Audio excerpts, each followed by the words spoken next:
Outro lado da história. Sempre vendo e revendo, sem medo, aos mitos, verdades e curiosidades sobre o passado.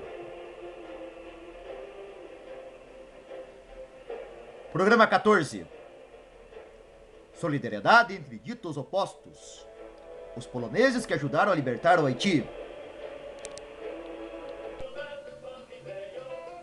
É bobagem achar que as pessoas se identificam uma com as outras mais pela aparência externa, cor de pele ou modo de vestir, por exemplo, do que por outros motivos, como de que elas talvez possam ter uma história de vida em comum. Mesmo assim, essa ideia de que as diferenças físicas sempre falam mais alto é forte e ela já criou muitos sensos comuns, tais como a visão romântica de que ao longo de séculos, brancos e negros sempre formaram grupos opostos, ou então os primeiros são vistos como os exploradores desses últimos, que por sua vez só podem lhes cobrar mágoas e reparações. Não que essa exploração não tenha acontecido, pois é óbvio que este fato vergonhoso aconteceu, sendo praticado ao longo da história pelas mais diferentes sociedades, fossem elas brancas, negras ou indígenas.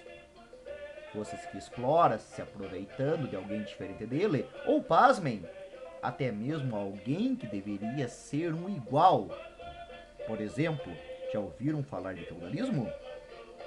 Porém, também são as conveniências, e não só meramente as semelhanças externas, que mais aproximam as pessoas, de modo que ditos opostos até podem se entender melhor do que ditos iguais, tal como pode-se ver na história da independência do Haiti, um país do Caribe, ao nos contar duas situações bem interessantes. Uma delas é sobre o líder negro Jean Quina, que lutou ao lado dos escravocratas brancos no Haiti. Sim, você escutou certo. Este comandante, extremamente competente, fez de tudo para acabar com a rebelião iniciada em 1791 por seus colegas escravos iguais a ele no Haiti, e queriam assim acabar com a escravidão e o controle colonial. Logo, Quina lutou na direção contrária de seus ditos iguais. E por quê? Ora, simples.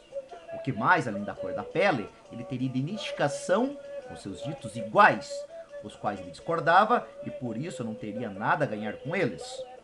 Ao passo que, lutando ao lado dos ingleses, quando estes queriam dominar esta colônia da França, o negro Quina não só alcançou elevadíssima posição e remuneração, como também se tornou altamente prestigiado e respeitado pelo exército e pela coroa inglesa. Logo, diante de tudo isso, devemos julgá-lo como um traidor de sua raça? Pois se o fizermos, estaríamos caindo num simplismo muito grande? Ou por acaso, opiniões e interesses opostos não separam ou aproximam as pessoas, talvez até mais do que as aparências exteriores? Pois senão, de que outro modo se pode explicar o exemplo seguinte?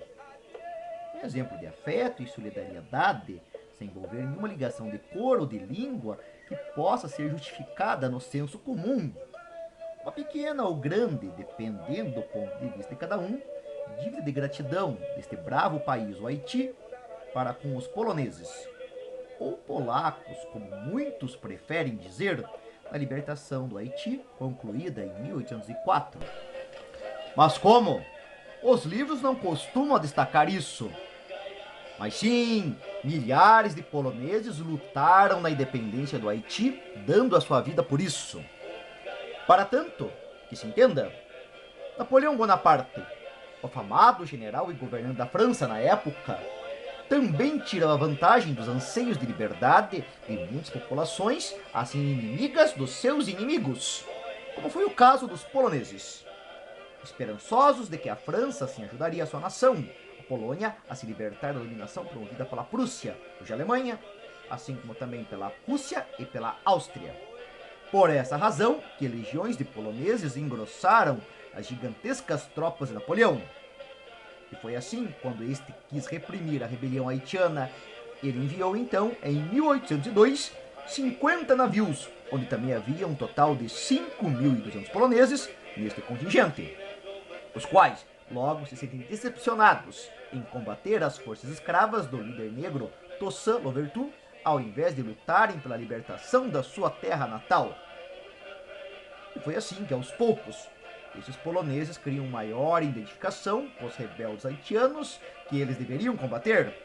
Então mudam de lado ao verem que os negros de Toussaint queriam somente ser livres de um opressor de fora, tal como os poloneses o queriam. Só isso. O preço disso foi que 4.000 homens dessa infantaria polonesa faleceram, tanto pela guerra em si, como pelas doenças tropicais da região. E mesmo com a prisão do líder rebelde Toussaint, esses poloneses não abandonaram a sua nova causa, agora seguindo a Jean-Jacques Dessalines, que se tornou o sucessor deste outro na luta contra Napoleão. E após a humilhante derrota do mesmo, com a independência do Haiti enfim consolidada, dos poloneses sobreviventes, 200 deles não quiseram mais ir embora. E os que acharem que essa ajuda foi irrelevante para os haitianos, vejam só isso. O agora imperador do Haiti, Jean-Jacques Dessalines, fez na Constituição do Haiti, assinada em 1805, 2 artigos, o de número 12 e 13, em que apenas os alemães, de uma pequena comunidade lá instalada por este monarca negro, e os poloneses, se fizeram então os únicos brancos com direito a ter qualquer propriedade. Disso ficando vários resquícios dessa interação dos poloneses com os haitianos, em especial na cidade de Casale, a 70 quilômetros da capital, Porto Príncipe, onde a cultura polonesa é facilmente percebida em seus habitantes, há gerações já bastante miscigenadas. Um fato, logo, deveras interessante, pelas discussões que isso oportuniza, sobre essa solidariedade dos brancos poloneses com os negros haitianos, mesmo os dois lados sendo aparentemente tão diferentes. Essa afetividade entre ambas as cores. Assim o dizendo para reforçar como essa divisão, que se querendo se ver além, não precisa querer dizer nada.